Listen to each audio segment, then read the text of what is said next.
السلام علیکم دوستو، شاہد نواز آپ کی خدمت میں حاضر ہے۔ آج ہم بات کرتے ہیں ڈاکٹر ریکویک کے R12 کے متعلق، جو کہ خون کی رگوں کی سختی کو روکنے اور ہائی بلڈ پریشر کی دوا ہے۔ اب یہ کن بیماریوں میں استعمال ہوتی ہے؟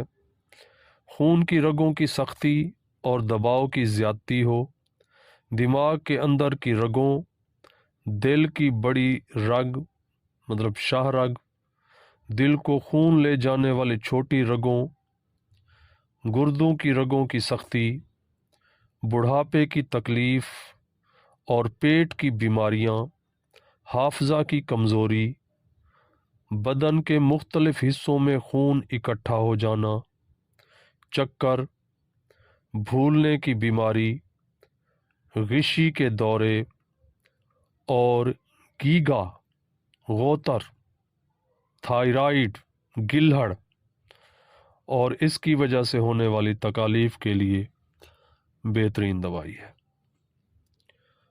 اب ہم بات کرتے ہیں کہ اس کمبینیشن میں کون کون سی ادویات شامل ہیں اور اس بیماری پر ان کے انفرادی اثرات کیا ہیں۔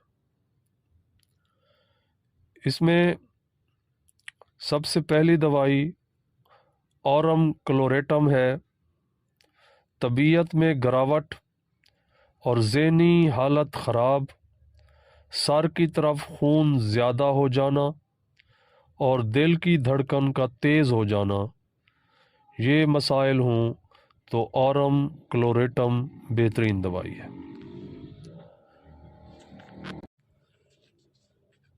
نیکسٹ دوائی ہے پلمبم اسیٹیکم۔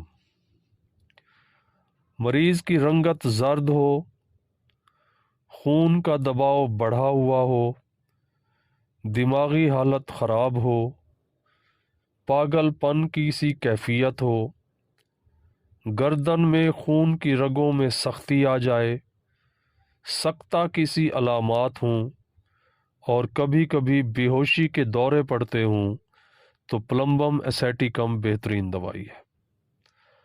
اگلی دوائی ہے بیریم کلوریٹم۔ حافظہ کی قوت کم ہو جائے، مزاج میں ٹھہراؤ اور سکون پیدا کرتی ہے، نفسیاتی بیماریاں دور کرتی ہے، چکر، بہرا پن اور بڑھاپے کے دوسرے امراض میں نافع دوا ہے۔ اگلی دوائی ہے گلونائنم۔ سر کے اندر خون کی زیادہ مقدار، زیادہ زوردار نبض، سینے اور دل میں گھٹن کا احساس ہو تو گلونائنم نافع دوا ہے۔ نیکسٹ ہے آیوڈیٹس، آیوڈیم۔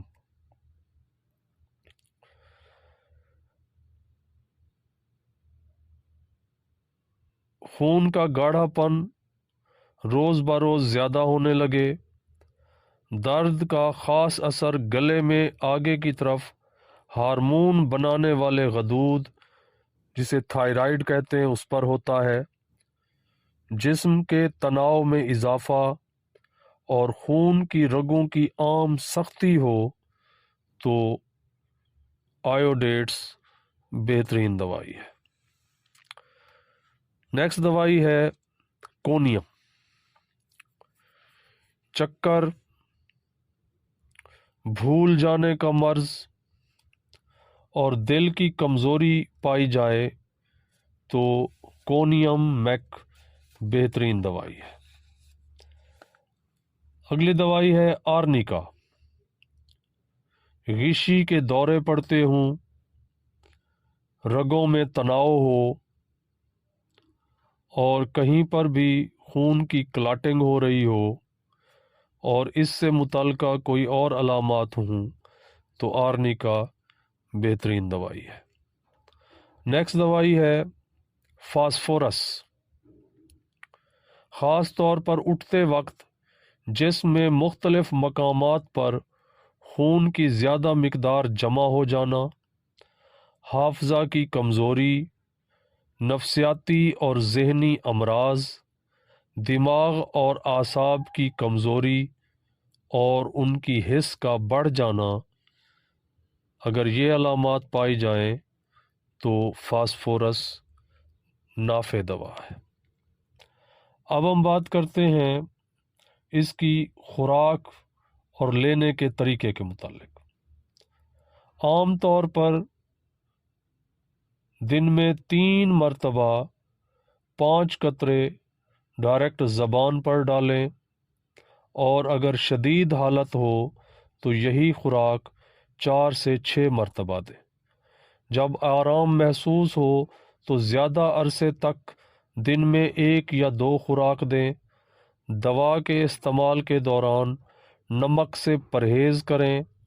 آرام ہونے کے بعد نمک کی بہت کم مقدار لی جا سکتی ہے۔ اگر گیگا ہو رہا ہو، یعنی گلے پر باہر کی طرف غدود کی سوجن ہو، تو دن میں 1 مرتبہ 5 قطرے 4 سے 6 ہفتے تک استعمال کرائیں۔ 1 مہینے کا وقفہ دے کر دوبارہ اسی طرح کچھ